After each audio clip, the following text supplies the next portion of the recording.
वेङ्कटाद्रिसमं स्थानं ब्रह्माण्डे नास्ति किञ्चन वेङ्कटेशसमो देवो न भूतो न भविष्यति. ओं नमो वेङ्कटेशाय.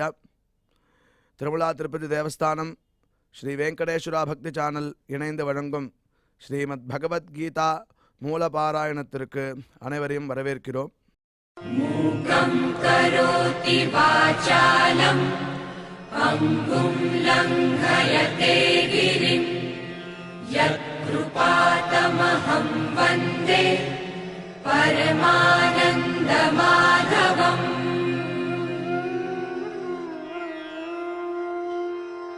करारविन्देन पदारविन्दम् मुखारविन्दे विनिवेशयन्तम् वटस्य पत्रस्य पुटे शयानम् बालं मुकुन्दं मनसा स्मरामि.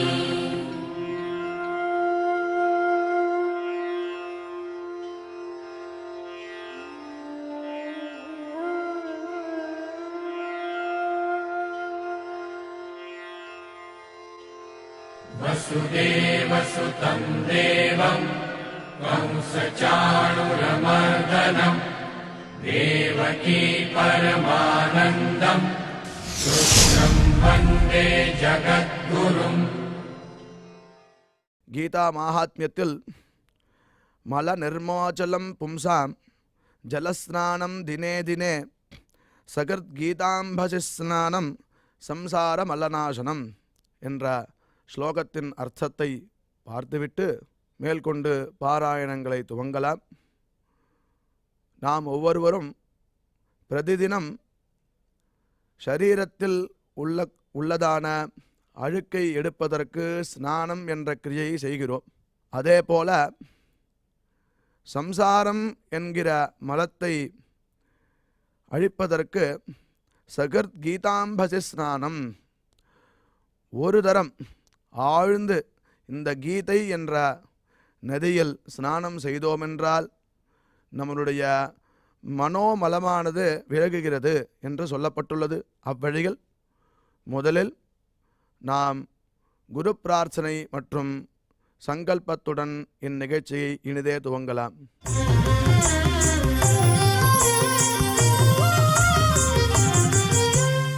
श्री गुरु प्रार्थना. गुरु ब्रह्मा गुरुर्विष्णुर्गुरुर्देवो महेश्वरः. गुरु साक्षात् परं ब्रह्म तस्मै श्री गुरवे नमः.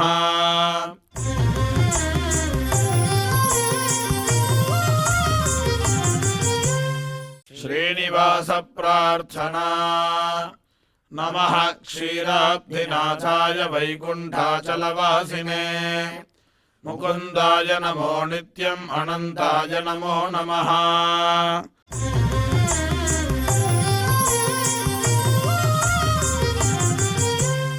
अथ श्रीमद्भगवद्गीता पारायण संकल्पः. श्रीमदादिवराह क्षेत्रे विराजमानस्य अखिलाण्डकोटिब्रह्माण्डनायकस्य श्रीपद्मावती जानेः भगवतः श्रीवेङ्कटेश्वरस्वामिनः दिव्यसन्निधौ जगद्गुरोः श्रीकृष्णपरमात्मनः अनुग्रहेण समस्तप्रपञ्चस्य विशेषतः भारतदेशस्य उत्तरोत्तर शुभसम्पत्समृद्ध्यर्थं श्रीमद्भारतदेशगता तपस्विजन तपोबलवृद्धिद्वारा समस्तस्यापि मानवसमाजस्य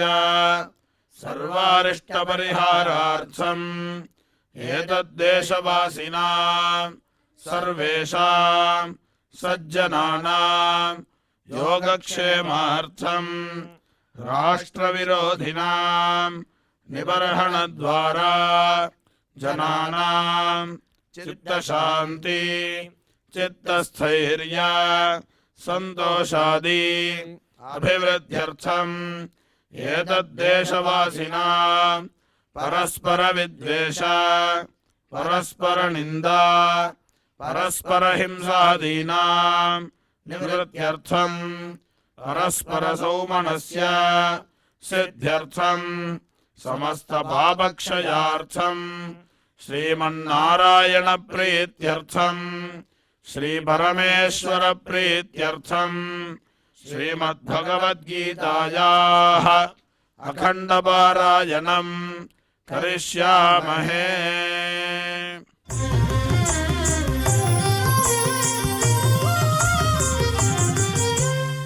श्रीगीताः प्रार्थना श्रीवत्साङ्गं महोरस्कं वनमाला विराजितं शङ्खचक्रधरं देवं कृष्णं वन्दे जगद्गुरुम्।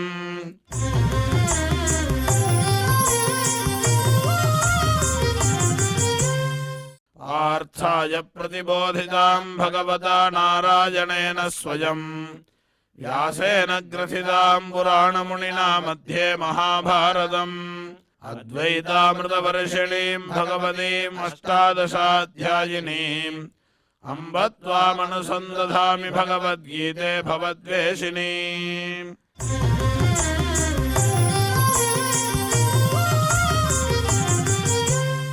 श्रीवेदव्यास प्रार्थना व्यासं वसिष्ठनप्तारं शक्तेः पौत्रमकल्मषम् पराशरात्मजं वन्दे सुगतादन्तपोनिधिम्। यत्र योगेश्वरः कृष्णो यत्र पार्थो धनुर्धरः तत्र श्रीर्विजयो भूतिर्ध्रुवाणी धर्मधर्मम।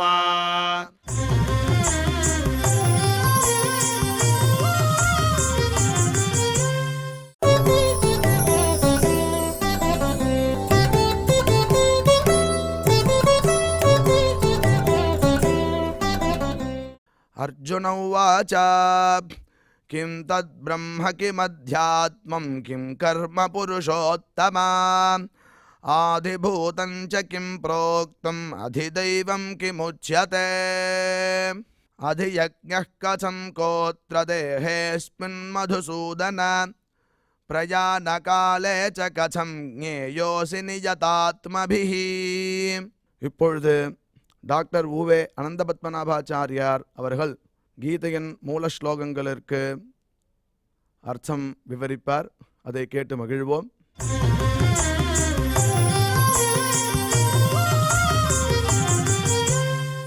अर्जुन उवाच किं तद्ब्रह्म किमध्यात्मं किं कर्म पुरुषोत्तम अधिभूतं च किं प्रोक्तम् अधिदैवं किमुच्यते अधियज्ञः कथं कोत्र देहेऽस्मिन् मधुसूदन प्रयाणकाले च कथं ज्ञेयोऽसि नियतात्मभिः। ஓம் நமோ பகவதே வெங்கடேஷாய. மகான்களே, திருமலையப்பனுடைய திவ்ய அனுகிரகத்தினாலையும் பகவத் ராமானுஜருடைய ஆசீர்வாதத்தினாலையும் திருமலையப்பனின் மறு அவதாரமான சுவாமி ஸ்ரீ வேதாந்த தேசிகனுடைய ஆசீர்வாதத்தினாலையும் நாம் இப்பொழுது இந்த பகவத்கீதையின் 8வது அத்தியாயத்தை இப்பொழுது ஆரம்பிக்கிறோம். அக்ஷர பிரம்ம யோகம் என்பதாக குறைவற்ற அந்த பரிபூர்ண பிரம்மத்தினுடைய வைபவங்களை எல்லாம் நாம் இந்த 8வது அத்தியாயத்தில் ஆரம்பிக்கிறோம். அக்ஷரமான ஒரு பலத்தை நமக்கு அளிக்கக்கூடியது பகவத்கீதை. கிருஷ்ணன் பார்த்த சாரதியாக சகல மனுஜ நயன விஷயதாம் கதா, உலகத்தில் எல்லாரும் பார்க்கும்படியாக. ஏற்கனவே வேடிக்கையாக சொன்னேன், பார்த்தன் அப்படின்னா பிருத்தாதேவி என்று குந்தி தேவிக்கு பெயர். பிருத்தா என்னும் குந்தியினுடைய பிள்ளையாதனாலே அர்ஜுனனுக்கு பார்த்தன் என்பது பெயர். அதை சம்ஸ்கிருதத்தில் சொல்லச்சே பார்த்தன் அப்படி சொல்லுவோம். பெருமாள் யார்? பார்த்த சாரதி அப்படின்னு சொல்லுவோம். அதை தமிழ் எழுதி வச்சு படித்தோன்னா பார்த்த சாரதி பார்த்த சாரதின்னு சொல்கிறோம். அதே அர்த்தம்தான். ஆனால் தமிழில் இன்னும் ஒரு சுவை கூடும். என்னது? எல்லாரும் பார்த்த சாரதி, எல்லாரையும் பார்த்த சாரதி. ஆமாம், அந்த தேர்தட்டில் போய் பெருமாள் நின்றான், உலகமே பார்த்தது அவனை. 18 அக்ஷௌகினி சைன்யத்துக்கு நடுவில் தேர்தட்டில் பகவான் நின்ற பொழுது எல்லாரும் பார்த்த சாரதி, எல்லாரும் அவனை பார்த்தான். அதே மாதிரி எல்லாரையும் அவன் பார்த்தான், அவனும் பார்த்தானோ இல்லையோ. பஷ்ய சதசோத்த சகசிர சக, பாரு எல்லாத்தையும் பாரு எல்லாத்தையும் பாருன்னு பெருமாள் காமிச்சான் யாருக்கு? அர்ஜுனனுக்கு. இவனும் பார்த்தான் இவனையும் பார்த்தார்கள், அதனால் பார்த்த சாரதின்னு வேடிக்கையாக நம்ம சொல்கிறோம். அப்போ ஏற்பட்டதான அந்த பகவான் ஸ்ரீகிருஷ்ணன் ரொம்ப விசேஷமாக இந்த நடு ஷட்கத்தை ஆரம்பித்து அர்ஜுனனுக்கு உபதேசம் செய்து கொண்டு வருகிறான். 7ஆம் அத்தியாயத்தில் கடைசியில் ஆர்த்தன், அதாவது ஆர்த்தன், அர்த்தார்த்தி, ஜிக்ஞாசு, ஞானி, இவர்கள் மூவர்களுடைய நிலைப்பாட்டை வர்ணிக்கும் பொழுது சில வார்த்தைகளை பெருமாள் பிரயோகித்தான். அதிபூதம், அதியஜ்ஞம், அதிதெய்வம் என்பதான வார்த்தைகளை சொன்னான். அடிக்கடி சொல்லக்கூடிய ஒரு விஷயம் என்ன அப்படின்னு கேட்டால், language is exclusively for the communication. லாங்குவேஜினுடையதான பெருமையை என்ன அப்படி கேட்டால், டு கம்யூனிகேட், மற்றவர்களுக்கு நாம் அதை எடுத்துரைப்பதற்காக தான் language. If you are not familiar with that word or meaning, or even if you are not familiar with that language, that it is struggling for us to communicate to others. நமக்கு அதை மற்றவர்களுக்கு தெரிவிப்பதற்கு கஷ்டப்படுவோம், ஏன்னா நமக்கே அதில் familiarity இல்லை. மற்றொன்று என்ன, of course I got the familiarity, எனக்கு அந்த லூசிடிட்டி இருக்குது, எனக்கு லாங்குவேஜ் ஸ்கில் இருக்குன்னா ஓகே ஃபைன். பட் மற்றவர்கள் அந்த வார்த்தையை போய் டிக்ஷனரியில் தேடுற மாதிரி பேசுறதுல என்ன பிரயோஜனம்? நல்லா புரிஞ்சுக்கணும். சில பேர் என்ன பண்ணுவா, just wants to show there language skill, to show there knowledge, the command on their language அப்படின்றதுக்காக சில வார்த்தைகளை யூஸ் பண்ணுவான். குறிப்பாக ஸ்ரீ வைஷ்ணவ சம்பிரதாயத்தில் சம்பிரதாயமாக பேசுவது என்பது ஒரு மரபு இருக்கிறது. அது ஒரு காலத்தில் பெரியோர்களாலே வெகு எளிமையாக கையாளப்பட்டு வந்தது. காரணம் என்னென்னா, எல்லாருக்கும் அந்த வார்த்தையை புரியும், அந்த வார்த்தைகள் புரியும், எல்லாரும் அந்த வார்த்தைகளுக்கு பழக்கப்பட்டிருந்தான். இன்றைக்கி நாம் பேசுகிறதே தங்கிலீஷ், தமிழையும் இங்கிலீஷையும் கலந்து வச்சு நம்ம கலந்து கட்டி அடிச்சுட்டு இருக்கோம். அது தவிர பேச ஆரம்பித்தோன்னா பாதி வார்த்தை நமக்கு இங்கிலீஷில் தான் வருது, தமிழில் வரவே மாட்டேங்குது. நான் பேசுகிறது இங்கிலீஷ் இல்லை தமிழ் தான் நம்மளை நாமளே நினச்சிட்டு இருக்கோம், ஏமாத்தின்னு உட்காந்துருக்கோம். அப்படி இருக்கச்சே மறுபடியும் அந்த சம்பிரதாய வார்த்தைகளை போட்டு நாம் சில விஷயங்களை மற்றவர்களுக்கு விளக்க ஆரம்பித்தோம் என்றால் அப்போ என்ன ஆகும், அவர்களுக்கு அது போய் ரீச் ஆகாது. ரொம்ப கஷ்டப்படுவா, மூஞ்ச சுழிப்பா, கண்ணை சுருக்குவா, நெத்தியை சுருக்குவா, ஐயோ இந்த வார்த்தைக்கு என்ன பொருள் என்று புரியவில்லைன்னு. அந்த மாதிரி ஒருத்தர் பேசக்கூடாது. நான் அடிக்கடி உபயோகப்படுத்தக்கூடிய ஒரு கொட்டேஷன் ஒன்று இருக்குது, அழகாக திருவள்ளுவர் சொல்கிறார், கேட்பார் பிணிக்கும் தகையவாய் கேளாரும் வேட்ப மொழிவதாம் சொல் என்று அந்த வார்த்தைக்கு பெயர். கேட்பவர்கள் ஆனந்திக்க வேண்டும், கேளாதவர்கள் ஐயோ நாங்கள் விட்டு விட்டோமே, நாங்கள் இதனை இழந்து விட்டோமே, நேற்றைய உபன்யாசத்தை நாங்கள் கேட்கலையேன்னு ஃபீல் பண்ணோம், நல்ல கால நேற்று உபன்யாசத்தை நாங்கள் மிஸ் பண்ணிட்டோம், நீ போய் மாட்டின்ட்டா ஐயோ பாவம்னு பேசினான்னு வச்சுக்கோ, மேட்ரு ஓவர். கேட்பவர்கள் ஆனந்திக்க வேண்டும், கேளாதவர்கள் வருத்தப்பட வேண்டும், கேட்கவில்லையே என்பதற்காக. இது உல்டாவாக போயிடுத்துனா என்ன ஆகிடும்?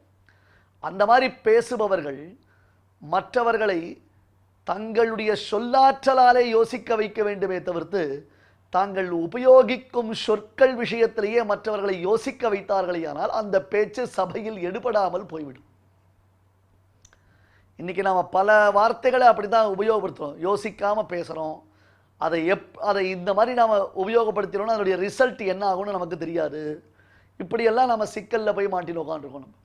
ஆனால் கிருஷ்ணன் பாருங்க, மற்றவர்களை சிந்தனை தூண்டும்படியாக பேச்சுக்களை பேசுகிறார். இதை நான் நேற்று உபன்யாசத்திலே சொன்னேன், முந்தானத்து உபன்யாசத்திலே சொன்னேன். அந்த சிந்தனை தூண்டப்பட வேண்டும், மற்றவர்களுக்கு அது சிந்திக்க வைக்க வேண்டும். இவர் என்னமோ புதுசாக அதிபூதம், அதியஜ்ஞம், அதிதெய்வம்னு ஒரு வார்த்தை யூஸ் பண்ணுறாரு. நாம் இதுக்கு ஒரு அர்த்தம் புரிஞ்சுட்டுருக்கோம், அந்த அர்த்தம் கரெக்டு தானா, அல்லது இவர் வேறு ஏதாவது ஒரு இன்டென்ஷனில் இதை பற்றி சொல்கிறாரா?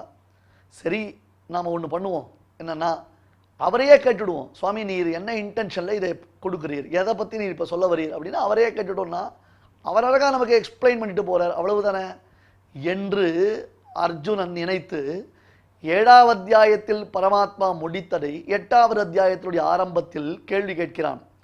கிம் தத் பிரம்ம கிமத்யாத்மம். இதை கண்ணனும் விரும்பினான். ஆச்சாரியர்கள் என்ன பண்ணுவான்னா சிஷ்யர்களை மறுபடி பேச வைப்பார்கள். சுவாமி தேசிகன் ரொம்ப அழகாக ஒரு விஷயம் சொல்றார். சுவாமி தேசிகன்றது சாட்சாத் ஹயக்ரீவனுடைய திருவவதாரம். அவரை போல ஒரு பெருமை நமக்கு அந்த ஆச்சாரியுடைய சம்பந்தத்தினால அந்த மகானுடைய சம்பந்தத்தினால் அவரை போன்றதான பெருமை வாய்ந்த ஆச்சாரியனை நாம் அடைந்திருக்கிறோம். சாட்சாத் ஹயக்ரீவனே அவதாரம் பண்ணியிருக்காரு சொல்லுவோம். வாக்குக்கு அதிபதியான ஹயக்ரீவனே தேசிகனை அவதாரம் பண்ணியிருக்காரு சொல்லுவோம். அப்படிப்பட்டதான அந்த சுவாமி தேசிகன் உயர்ந்த பல நூல்களை இயற்றும் பொழுது என்ன தெரியுமா சொல்றார்? ஆக்சுவலி எனக்கெல்லாம் இதெல்லாம் சொல்லவே தெரியாது, எனக்கு இதை பற்றிலாம் ரொம்ப பெருசாக டிஸ்கிரைப் பண்ணுறதுக்கெல்லாம் எனக்கு கெப்பாசிட்டியே கிடையாது. ஒருத்தர் ரொம்ப என்ன பண்ணுறாரு, பெட்டு பேர்டு ஒன்று வச்சுருக்கார், கிளி ஒன்று வளர்க்குறார் ஒருத்தர். அந்த கிளியை அழகாக கூண்டில் வச்சு அந்த கிளிக்கு வேளைக்கு பால் கொடுத்து பழரசம் கொடுத்து அதுக்கு பிடித்ததான உணவுகளை கொடுத்து அந்த கிளிக்கு அம்மா அப்பா சொல்லு அப்படின்ன உடனே அந்த கிளி அதே மழலையில் சொல்கிறது. புரியுதா நான் சொல்கிறது? புரியுதா? அந்த கிளிக்கு பேச கற்றுக் கொடுக்குறான். அந்த கிளிக்கு பேச கற்றுக் கொடுக்கச்சே அந்த கிளியை பார்த்து எங்க சொல்லு, தூஷண ஜனதி சோஷண சோஷித ரிஷிகண கோஷித விஜய கோஷணா கரதர கரதர கண்டன சண்ட பவனா சொல்லுனா அந்த கிளி சொல்லுமா? சொல்ல முடியுமா? குட்டிக்குட்டியா அம்மா அப்பா வா உக்காரு நில்லு சாப்பிட்டியா தூங்கினியா அப்படின்னு கேட்டால் அந்த கிளி பேசும். ஆனால் அது பேசும்பொழுது அதை பார்த்து என்ன பண்ணுவா, சூப்பராக பேசுறது பாரு இந்த கிளி, செம்மையாக பேசுறது இல்லை இந்த கிளி அப்படின்னு எல்லாரும் சந்தோஷப்படுவான். இப்போ அந்த கிளியை கூட்டு ஒரு இடத்துல உபன்யாசம் பண்ணு 1 hour என்ன பண்ணுமா? அது பண்ண முடியுமா? அதுக்கு அந்த டேலண்ட் இருக்கா? அந்த அளவுக்கு ஃப்ளோ ஆஃப் தாட்ஸ் வருமா அல்லது ஃப்ளோ ஆஃப் வேர்ட்ஸ் வருமா?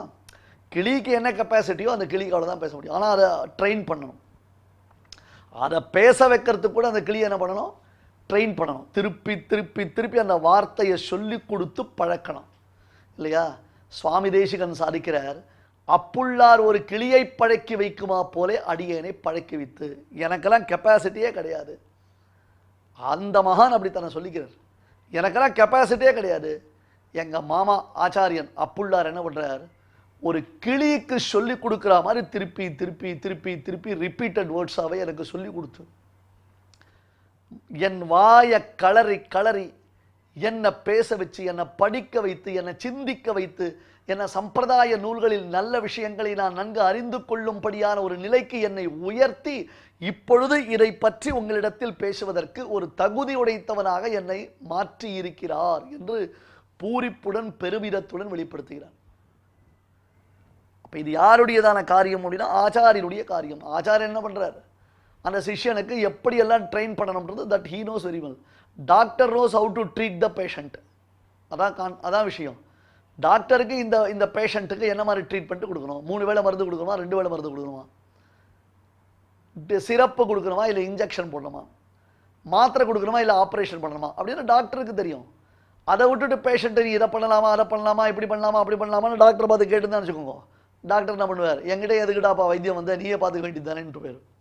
அந்த மாதிரி ஆச்சாரியன் நமக்கு ட்ரெயின் அப் பண்ணுறது. இப்போ பாருங்க, கிருஷ்ணன் என்ன பண்ணா, அர்ஜுனன் கிட்ட ஒரு விஷயத்தை சொல்லிட்டான். அதை அப்படி சொல்லிட்டு அப்படியே அதுக்கு மீனிங் கூட சொல்லாமல் விட்டதுடைய நோக்கம் என்ன, அதுக்கு ஏன் பெருமாள் மீனிங் சொல்லலான்னு கேட்டால், அர்ஜுனன் அந்த விஷயத்தில் சிந்திக்கிறானா இல்லையா, சுயமாக சிந்திக்கிறானா இல்லையா, வெறுமை தான் சொல்கிறத டேப் ரெக்கார்டர் மாதிரி கேட்டு உட்காந்துருக்கானா. நாம் சொல்கிறத அப்படியே திருப்பி டேப் ரெக்கார்டர் கூட தான் சொல்லும். அதுவாக ஒரு பெரிய பெருமை. சுயமாக சிந்தித்து பேசுகிறானா இல்லை அப்படியே காதில் வாங்கிட்டு சரிப்போ எப்படியோ ஒன்று 8 அத்தியாயம் முடிச்சாச்சு, இன்னும் 10 அத்தியாயம் மனப்படன்னு 18 அத்தியாயம் பகவத்கீதை முடிஞ்சா அப்பாடா முடிஞ்சு போச்சுடாப்பா சாமி நீ ஆளை விடுன்னு சொல்லிடுற மாதிரி ஐடியாவில் இருக்கானா, இல்லை உண்மையிலேயே இதை ஈடுபட்டு நல்லா தெரிந்து கொள்ள வேண்டும், இன்னும் நிறைய விஷயங்களை தெரிஞ்சுக்கணும், இன்னும் நல்ல ஸ்டபர்னாக அது என்ன சொல்கிறது ஸ்ட்ராங்கான விஷயம் புரிஞ்சுக்கணும் அர்ஜுனன் ஐடியாவில் இருக்கானான்னு பார்க்கறதுக்காக அதிபூதம் அதி யஜ்யம் அதி தெய்வம்ன்றதான வார்த்தைகளுக்கு அர்த்தமே சொல்லாமல் வெறுமை ஜஸ்ட் லைக் தட் சொல்லிட்டான். உடனே அர்ஜுனன் கேட்டான், ஏன்னா புரியவே இல்லையா Krishna, what you wants to communicate, what you wants to convey, நீ எதை கன்வே பண்ணுறதுக்கு ஆசைப்படுற இல்லையா, என்ன பிரம்மம் அத்தியாத்மம் இது முதலான வார்த்தைகளை நீ சொன்னாய் அல்லவா, கிம் தத் பிரம்ம கிம் அத்தியாத்மம் கிம் கர்ம புருஷோத்தம, ஹே பரமாத்மா ஹே புருஷோத்தமனே பராத்மரனே சர்வேஸ்வரா, தத் பிரம்ம கிம் அப்படின்னு பிரம்மம் பிரம்மம்னு சொல்றியே அது என்ன பிரம்மம். ஏனென்றால் முதல் 6 அத்தியாயத்தில் ஜீவனை பிரம்மம் என்றோம், அதே மாதிரி பிரகிருதிக்கு பிரம்மம்னு பேர், பகவானுக்கு பிரம்மம்னு பேர். பிரம்மம்ன்ற சப்தத்தினால எத்தனையோ விஷயங்கள் சொல்லப்படுகின்றன. பிரம்மா அப்படின்னாலே பெருசு பிரம்மாண்டமானது அப்படின்னு அர்த்தம். அப்போ பிரகிருதி அப்படி ஏன் சொல்கிறோம், ஜீவாத்மாவையே அப்படி சொல்கிறோம், இதெல்லாம் சாஸ்திரஜர்கள் பகவத்கீதையை நமக்கு ஓரான் வழியாக உபதேசிக்கும் பொழுது நாம் அறிய வேண்டிய விஷயங்கள். ஆனால் இப்போ ஜென்ரலாக கேட்கலாம், இப்போ பிரம்ம சப்தத்திற்கு ஆக்சுவலி நீ என்ன அர்த்தம் பண்ணுற, இன்டென்டட் மீனிங் என்ன, கிம் தத் பிரம்ம, கிம் அத்தியாத்மம், அத்தியாத்மம்னா என்ன, கர்ம கிம், கர்மானா என்ன, அதிபூதஞ்ச புரோக்தம், அதிபூதம் என்று எது சொல்லப்படுகிறது, கிம் அதிதெய்வம், அதிதெய்வம் என்று எதை சொல்லுகிறாய், ஹே மதுசூதனா அத்ர அஸ்மின்னு தேஹே. இப்ப சாஸ்திர சித்தமான உன்னுடைய உபதேசம். இப்ப கீதைன்றது என்னது, முழுவதும் சாஸ்திரம் இல்லையா, ஒரு அழகான மாளிகை வேதம். அந்த வேதம்ன்றதான மாளிகைக்குள்ள உயர்ந்த பல பொருட்கள் உள்ளன. அவற்றையெல்லாம் நாம் விளக்கின் வெளிச்சத்தை கொண்டுத்தான் அறிய முடியும் என்பது போல இருளடைந்த அந்த வேதம் என்னும் மாளிகைக்குள்ளே ஏற்றி வைக்கப்பட்டதான தீபம் கீதை என்னும் தீபம். அறிவினால் குறைவில்லா அகல்ஞான தவறறிய நெறியெல்லாம் எடுத்துரைத்த நிறை ஞானத்து ஒரு மூர்த்தி என்று ஆழ்வார் இதனை கொண்டாடுகிறார். மூர்த்தி, ஒரு மூர்த்தி, ஞானத்தொரு மூர்த்தி, நிறை ஞானத்து ஒரு மூர்த்தி, உரைத்த நிறை ஞானத்து ஒரு மூர்த்தி, எடுத்துரைத்த நிறை ஞானத்து ஒரு மூர்த்தி, எல்லாம் எடுத்துரைத்த நிறை ஞானத்து ஒரு மூர்த்தி, நெறி எல்லாம் எடுத்துரைத்த நிறை ஞானத்து ஒரு மூர்த்தி. எப்படி அர்த்தம் பண்றது பாருங்க. எங்களுக்கு எல்லாம் தெரியும், எங்களுக்கு எல்லாம் தெரியும், எங்களுக்கு எல்லாம் தெரியும்னு சில பேர் உட்கார்ந்துருக்காளோ இல்லையோ, அவர்கள்லாம் யோசிக்கிறா, ஆஹா இந்த ஆங்கிளை நாம பார்க்கலையே, இந்த ஆஸ்பெக்டை நாம பார்க்கலையே, கிருஷ்ணன் இப்படி பகவத்கீதையில் சொல்லிருக்கானே என்று எல்லாம் தெரியும் என்று இருமாந்திருப்பவர்கள் கூட தெரிந்து கொள்ள முடியாத சில அர்த்தங்களை எல்லாம் தெரிவிப்பவனாக பரமாத்மா கீதையை உபதேசம் செய்தருளினான் அப்படின்னு கீதைக்கு பெருமை சொல்லப்படுகிறது. ஆகையாலே ஹே கிருஷ்ணா, சாஸ்திர சித்தமான அனுபவத்தினாலேயும் உன்னுடைய உபதேசத்தினாலேயும் தேஹே கதம் அதியஜ்ஞா. இப்போ தன்னுடைய ரேகத்தை பற்றி சொல்லலை, இந்திராதி ரேகங்களை பற்றி சொல்கிறான். ஏன்னா அந்த கேள்விகள்லாம் நம்ம எக்ஸ்பிளைன் பண்ணிச்சுன்னா புரிய போகிறது உங்களுக்கு. கதம் அதியஜ்ஞா பிரயாணகாலே நியதாத்மபிஹி கதம் ஞேயா. உசுறு போகச்சே எதை எப்படி யார் அறிய வேண்டும் என்றதான கேள்வி. புரியல இல்லையா? 7ஆம் அத்தியாயம் முடிக்கச்சேவே புரியலேன்னு தான் நம்ம பார்த்தோம். இப்போ மறுபடியும் புரியலேன்னு நாம் பார்க்குறோம் இல்லையா? அதை புரிஞ்சுக்கிறதுக்கு நாம் யோசிக்கணும். என்னன்னா, ஹே வாசுதேவா, பிரம்மம், அத்தியாத்மம், கர்ம, அதிபூதம், அதிதெய்வம் இவற்றினுடைய ஸ்வரூபத்தை தேவரீர் அடியனுக்கு விளக்க வேண்டும். மேபி இந்த வார்த்தையை நான் கேட்டிருக்கலாம், ஆனால் எனக்கு அர்த்தம் தெரியாமல் இருக்கலாம். அல்லது ஏற்கனவே கேட்டதுக்கு ஒரு அர்த்தம் தெரிஞ்சுட்டு இருக்கலாம், அந்த அர்த்தம் தான் இங்கே வருதான்றதை நான் முதல்ல புரிஞ்சுக்கணும். அல்லது நான் அறிந்து கொண்ட அர்த்தத்தை காட்டிலும் வேறு வித பொதுவான ஒரு அர்த்தத்தை நீ சொல்ல போகிறாய் என்றால் அது எப்படி வருகிறது, எந்த விதத்தில் அது எனக்கு இந்த விஷயத்தை தெளிவுறுத்துகிறது என்பதை பார்க்க வேண்டும். ஆகையால் அதியஜ்ஞம் என்ற சப்தத்தினாலே யார் குறிக்கப்படுகிறான், எவன் ஒருவன் எந்த விதத்தில் அந்த சப்தத்திற்கு பொருளாகிறான்,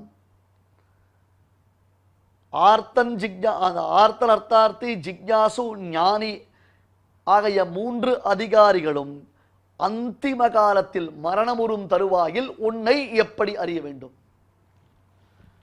ப்ரீவியஸ் உபன்யாசத்தில் என்ன, அந்த ஜவுளி கடைக்காரர் என்ன பண்ணார், ஐயோ நாசமாக போகிறவங்களா கடையை மூடிட்டு வந்துட்டீங்களே அப்படின்னு சொல்லி உசுர விட்டார், பார்த்தோம்ல. கடைசியில் பகவத் தியானம் பண்ணணும், பகவத் தியானம் பண்ணணும், பகவத் தியானம் பண்ணணும் சொல்லிட்டு என்ன வார்த்தை யூஸ் பண்ணார் அவர், கவனிச்சோம்ல. அதனால் 7ஆம் அத்தியாயத்தின் முடிவில் 2 ஸ்லோகங்களில் பிரஸ்தாபித்த பிரம்மம் முதலானவற்றை மிக தெளிவாக அறிய விரும்பியவனாக அவற்றை விரிவாக உபதேசிக்கும்படி பெருமாள்கிட்ட வேண்டிக்கலாம். இங்கே தான் ஒரு விஷயத்தை நாம் புரிஞ்சுக்கணும். ஆஹாரே வியவஹாரேச்ச தெக்த லஜ்ஜ சுகி பவேத் என்ற ஒரு பிரமாண வாக்கியம் இருக்கிறது. ஆகாரம்னா ஃபுட்டு சாப்பிட்றது, வியவஹாரம் அப்படின்னா கம்யூனிகேஷன், எல்லாமே வியவஹாரம்ன்றது பேர். அவர் என்ன நினச்சிப்பாரோ, அவர் தப்பாக நினச்சுன்னா நான் என்ன பண்ணுறது, அவர் நம்மளை அது மாதிரி நினச்சிப்பாரோ அப்படின்னு ஒரு தயக்கத்தோடு இருந்துட்டோம்னா, இப்போ சாப்பிட்றோம், நல்ல பசி நமக்கு, ஒருத்தர் 4 நாள் பட்னியாக இருக்கார் பாவம். அப்போ ஒரு வீட்டுக்காரர் நீ பரவாயில்ல எங்கள் வீட்டில் சாப்பிடுன்னு சொல்கிறார். இவர் கொஞ்சம் ஷை டைப், அவருக்கு ஓரளவுக்கு ஷை டைப், கொஞ்சம் வெக்கப்படுறாரு. அவ சாரம் போடச்சவே இவருக்கு இருக்கிற பசியில நன்னா பகாசுரன் மாதிரி சாப்பிட்றதுக்கு ரெடியா இருக்கார். ஆனா ஒரு ஷைனஸ், எங்க அவ என்னடா இப்படி சாப்பிட்றானே அப்படி சாப்பிட்றானே நினச்சிக்க போறாளே அப்படின்னு, இல்லை இல்லை இது போகிறோம், இல்லை இல்லை அது வாண்டாம், இல்லை இல்லை அது வாண்டாம் அப்படின்னு சொல்கிறாராம். இங்கே பாருங்க, சாப்பிட்றதுன்னு வந்தாச்சு. இத்தனை நாள் சாப்பாடு கிடைக்கல, இப்போ கிடைச்சிடுதோ இல்லையோ, கிடைச்ச சாப்பாடை திருப்தியாக வயிறு நிறையும்படி சாப்பிடணும். அந்த இடத்துல ஷை கூடாது.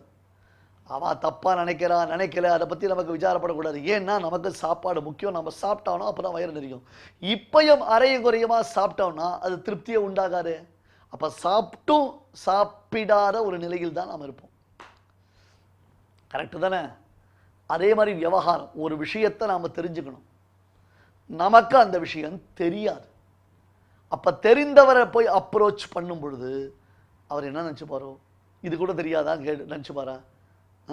எதுக்கு நாம் போய் கேட்குறது, பேசாமல் இருந்து இல்லாமே போ, இது கூட தெரியாமலே நீ இப்படி இருந்த அப்படின்னு ஒரு வார்த்தை அவர் சொல்லிட்டாருன்னா நமக்கு அவமானமாயிடுமேண்ணா. ரெண்டு யோசிச்சுங்கோ. இது கூட தெரியாதான்னு அவர் கேட்டு விட்டாருன்னா நமக்கு அவமானமாயிடுறது. அதனால் நாம் கேட்காமல் விட்டுடுறோம். அப்படி கேட்காமல் விட்டால் அதை கூட தெரிஞ்சுக்காமல் போயிட போகிறோமே. நான் கேட்கறது புரியுறதா? உனக்கு விஷயம் தெரிந்து கொள்வது முக்கியமா அல்லது அவர் ஏதாவது நினைத்துக் கொள்வார் என்பது முக்கியமா? இதுக்கு பேர் தான் விவகாரம்னு பேரு. ஒன்றை நாம் அறிந்து கொள்ளும் பொழுது நமக்கு இந்த ஹெசிடேஷன் வரக்கூடாது. ஐயோ அவ நினைச்சுப்பாளோ, இவா நினைச்சுப்பாளோ, இவா புரிஞ்சுப்பாளோ, அவா புரிஞ்சுப்பாளோ, இவர் அவர்கிட்ட போய் சொல்லுவாரோ, அவர் இவர்கிட்ட போய் சொல்லுவாரோ, நமக்கு என்னையா வந்தது? எனக்கு தேவை ஞானம். அந்த ஞானத்தை நான் கன்ஃபார்ம் பண்ணிக்கிறேன். அவ்வளவுதான் மேட்டர். ஆகாரத்திலும் விவகாரத்திலும் எவன் தயக்கத்தை விடுகிறானோ அவன்தான் முழுமை அடைகிறான். அவன் சாப்பிட்றத ஃபுல்லாக சாப்பிடுவான். இவன் விஷயத்தை தெரிந்து கொள்வத விஷயத்தை தெரிஞ்சுப்பான். இப்போ அர்ஜுனன் ஸ்டேட்டஸ் எடுத்துக்கோங்க. அவன் வில்லாறு வில்லன், சூராறு சூரன், வீராறு வீரன். அவன் என்ன பண்ணிட்டான்? கிருஷ்ணா இங்கே பாரு, நீ பிரம்மன்னு ஒன்று சொன்ன, தெய்வம்னு சொன்ன, கிம் தத் பிரம்ம கிமத்தியாத்மம்னு சொன்ன. எனக்கு அந்த பிரம்மம்னா என்ன, அத்தியாத்மம்னா என்ன, தெய்வம்னா என்ன, அதிபூதம்னா என்ன எனக்கு புரியல Krishna. Will you please clarify me அப்படின்னு நாம இருக்கும். அதான் விஷயம். இந்த கட்ஸ் நம்ம கிட்ட இருக்கணும். ஒன்று தெரியலையா, தெரிஞ்சவாளை ஈஸியாக உடனே அப்ரோச் பண்ணி டக்குன்னு அவகிட்ட போய், சுவாமி எனக்கு இந்த விஷயம் தெரியல, எனக்கு கிளாரிட்டி இல்லை, எனக்கு புரியல, கொஞ்சம் என்ன எக்ஸ்பிளைன் பண்ணுறீங்களா அப்படின்னு வித்தவுட் ஹெசிடேஷன். அவன் மாட்டேன்னு சொல்லிட்டு அப்புறம் பார்த்துக்கலாம்.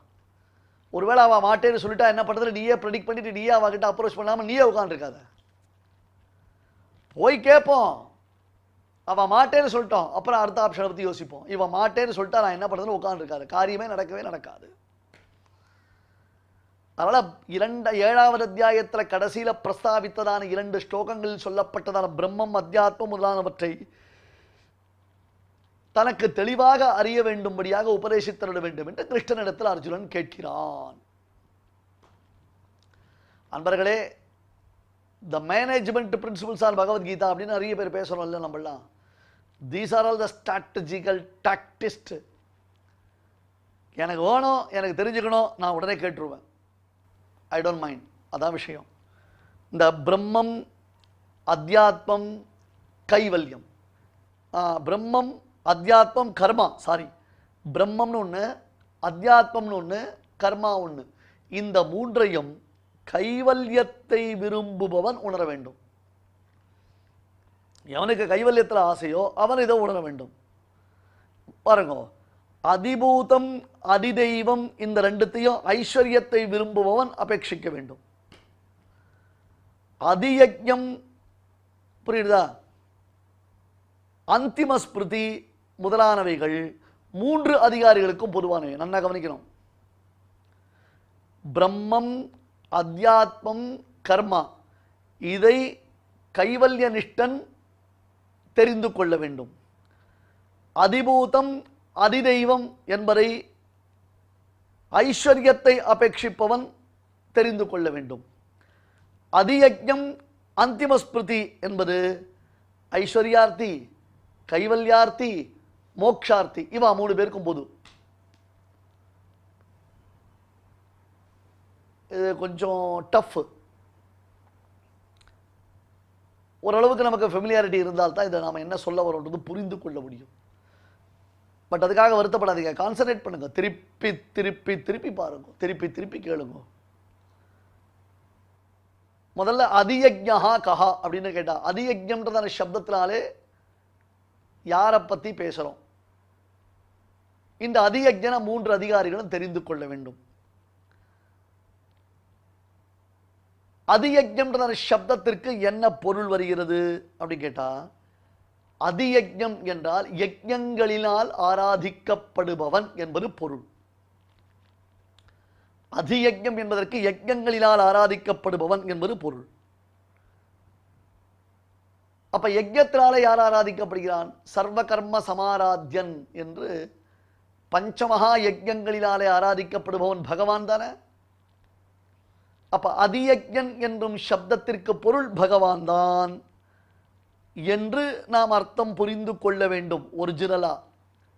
ஆனால் சாஸ்திரங்களில் இந்திரன் சந்திரன் முதலான தெய்வங்களை அதியஜ்ஞ சப்தத்தினாலே சொல்லப்பட்டிருக்கிறது. இந்திராய ஸ்வாஹா சோமாய ஸ்வாஹா என்று இந்திரன் சந்திரன் இவர்களை குறித்த வாக்கியங்களை சொல்லி நாம் யாக யஜ்ஞங்களை செய்கிறோம். அப்படியாயின் சர்வகர்ம சமாராத்யன் பரமாத்மா, சர்வ கர்மங்களினாலேயும் பரமாத்மாவை ஆராதிக்கப்படுகிறான் என்பது எவ்விதம் பொருந்தும்? இதான் அர்ஜுனுடையதான அண்டர்ஸ்டாண்டிங். புரியுதா உங்களுக்கு? அதியஜ்ஞம் என்றால் பரமாத்மா ஆக்சுவலி. ஆனால் அதியஜ்ஞ சப்தங்களாலே இந்திராதி தேவர்கள் சாஸ்திரங்களில் குறிக்கப்படுகிறார்கள். மேலும் நாம் இந்திராய ஸ்வாஹா சோமாய ஸ்வாஹா என்று அந்த கர்மாக்களில் இந்திராதி தேவதைகளை ஆகுதி செய்து நாம் ஆராதிக்கிறோம். அப்படியானால் இங்கே இப்பொழுது 4 விதமான அதிகாரிகள் உன்னை உபாசிக்கிறார்கள், பரமாத்மாவை உபாசிக்கிறார்கள் என்று கீழே சொன்ன நீ,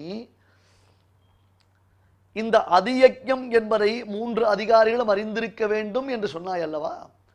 3ன்றதுக்கு தாத்பரியம் என்ன? இந்த இழந்த ஐஸ்வர்யார்த்தினா இழந்தரை பெற விரும்புவான், புரியரை பெற விரும்புவான், 2 சேர்த்து 1. அப்புறம் ஆத்மானுபவ நிஷ்டன், அப்புறம் பரமாத்ம நிஷ்டன். அதனால் 3 அதிகாரிகள் மொத்தம். புரிஞ்சுக்கணும் நம்ம. அதனால நீ அதியஜ்ஞம்னு சொன்னது உன்னை குறித்தா அல்லது இந்திராதி தேவர்களை குறித்தா? புரியுதா? இதுதான் அர்ஜுனனின் அற்புதமான ஒரு கேள்வியினுடைய தாற்பயம். கண்ணன் கூறிய ஒவ்வொரு சொல்லுக்கும் என்ன பொருள் என்பதை அறிய அர்ஜுனன் விரும்புகிறான். பிரம்மம் என்பதான சொல் பரமாத்மாவிடத்தில் பிரசித்தம். அத்தியாத்மம் என்பது சுத்தமான ஜீவாத்ம விஷயத்தில் பிரசித்தம். கர்மா என்பது புண்ணிய பாப ரூபமான கர்மா என்பது. அதிபூதம் என்பது பிராணி மூலமானது. அதி தெய்வம் என்பது தேவதைகள் மூலமாகிறது.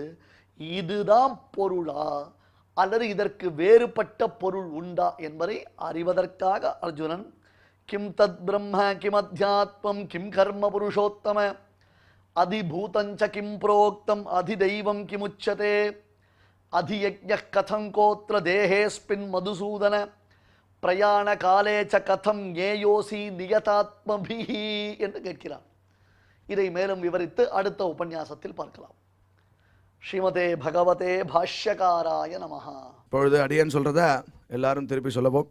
அர்ஜுன உவாச அர்ஜுன உவாச கிம் தத் பிரம்ம கிம் அத்யாத்மம் கிம் தத் பிரம்ம கிம் அத்யாத்மம் கர்ம புருஷோத்தம கிம் கர்ம புருஷோத்தம அதிபூதம் ச கிம் ப்ரோக்தம் அதிபூதம் ச கிம் ப்ரோக்தம் அதிதைவம் கிமுச்யதே அதிதைவம் கிமுச்யதே அதியஜ்ஞः கதம் கோத்ர அதியஜ்ஞः கதம் கோத்ர தேஹேஸ்மின் மதுசூதன தேஹேஸ்மின் மதுசூதன பிரயாணகாலே ச கதம் பிரயாணகாலே ச கதம் ஞேயோசி நியதாத்மபிஹ ஞேயோசி நியதாத்மபிஹ.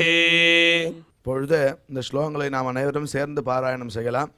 அர்ஜுன உவாச கிம் தத் பிரம்ம கிம் அத்யாத்மம் கிம் கர்ம புருஷோத்தம அதிபூதம் ச கிம் ப்ரோக்தம் அதிதைவம் கிமுச்யதே अधियज्ञः कथं गोत्र देहेऽस्मिन् मधुसूदन प्रयाणकाले च कथं ज्ञेयोऽसि नियतात्मभिः. தெய்வத்தை ஆராதிக்கும் உன்னதமான வழிகளில் நாம சங்கீர்த்தனம் மிகச் சிறந்தது. அதை பற்றி பராசர மகர்ஷி யஸ்மின்னஸ்தமதிஹி நயாதி நரகம் ஸ்வர்கோபி யச்சிந்தனே விக்னோ யத்ர நிவேஷிதாத்மமனசோ பிராம்மோபி லோகோல்பகः முக்திம் சேதசி யஹ ஸ்திதோ அமலதியாம் பும்சாம் ததாத்யவ்யயः கிஞ்சித்ரம் யதகம் வியாதி விலயம் தத்ரோச்யதே கீர்த்திதே என்ற ஸ்லோகத்தில் அழகா வர்ணிக்கிறார்.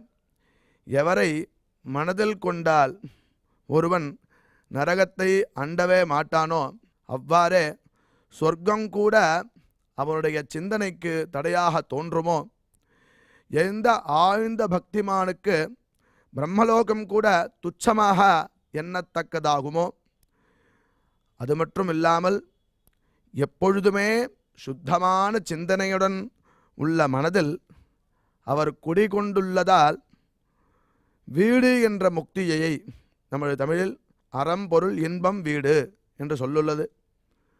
வீடு என்ற முக்தியை அளிக்க சித்தமாக இருக்கிறாரோ அப்படிப்பட்ட அவ்யயா சாஸ்வதமான ஹரி தனது நாமத்தை கீர்த்தனை செய்யும் அவனது பாபங்களை அறவே ஒழிக்கிறான் என்று சொல்வதில் என்ன ஆச்சரியம் உள்ளது என்று கேட்கிறார். ஆதலால் நாம் அவ்வளவு பெருமை மிக்க சுவாமியின் நாம சங்கீர்த்தனத்தை கேட்போம்.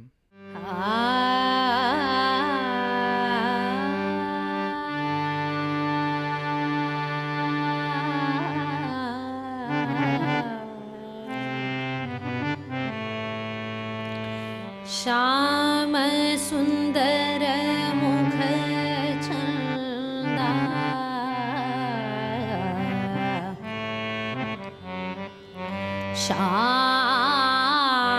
श्याम सुंदर मुख चंदा श्याम श्याम सुंदर मुख चंदा नटवर नागर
निर्देवन में कृष्णा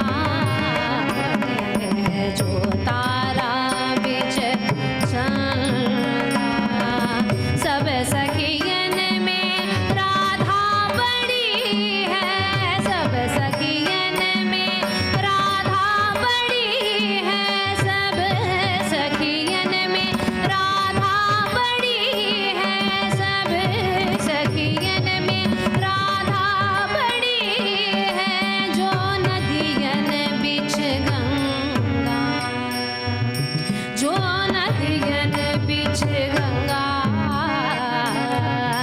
जो नदियन बिच गंगा भजो रे मन गोविंदा भजो रे मन गोविंदा भजो रे मन गोविंदा भजो रे मन गोविंदा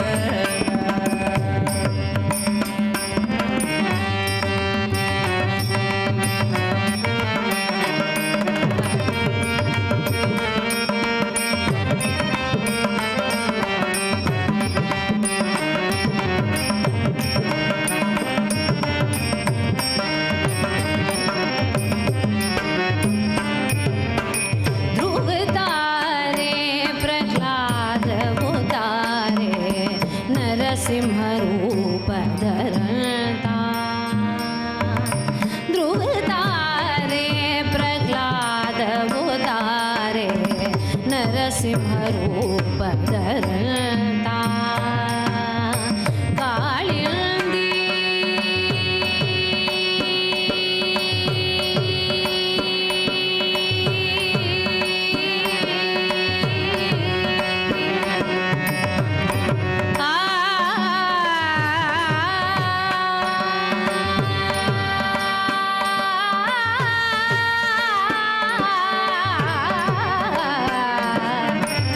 कालिंदी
பாராயண நிகழ்ச்சிகள் இதுவரை நாம் பாராயணம் செய்த ஸ்லோகங்களில் ஏதேனும் அக்ஷரதோஷம் இருந்திருந்தால் அதை நிவர்த்திக்கும் பொருட்டு பகவானிடம் க்ஷமா பிரார்த்தனை செய்வோம்.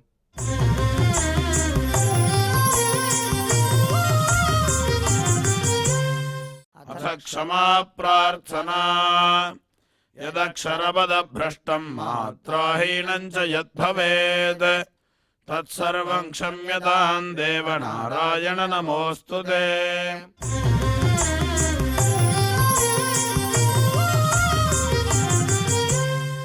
अथ भगवत्समर्पणम् कायेन वाचा मनसेन्द्रियैर्वा बुद्ध्यात्मना प्रकृते स्वभावात् करोमि यद्यत् सकलं परस्मै नारायणायेति समर्पयामि.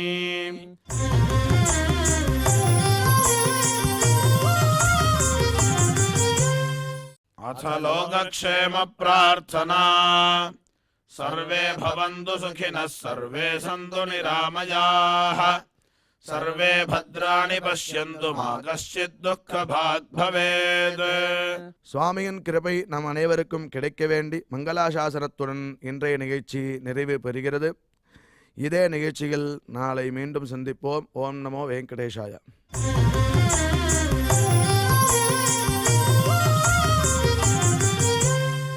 अथ मङ्गलम् श्रियः कान्ताय कल्याणनिधये निधयेऽर्थिना श्रीवेङ्कटनिवासाय श्रीनिवासाय मङ्गलम्.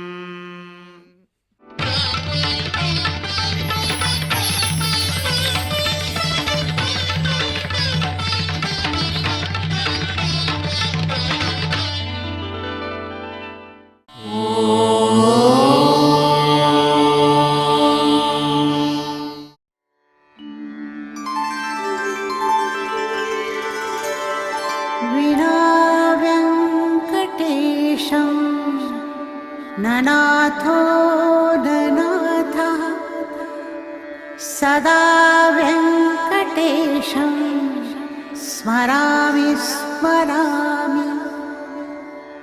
हरे व्यङ्कटेश प्रसीद प्रसीद. प्रियं वेङ्कटेश प्रयच्छ प्रयच्छ.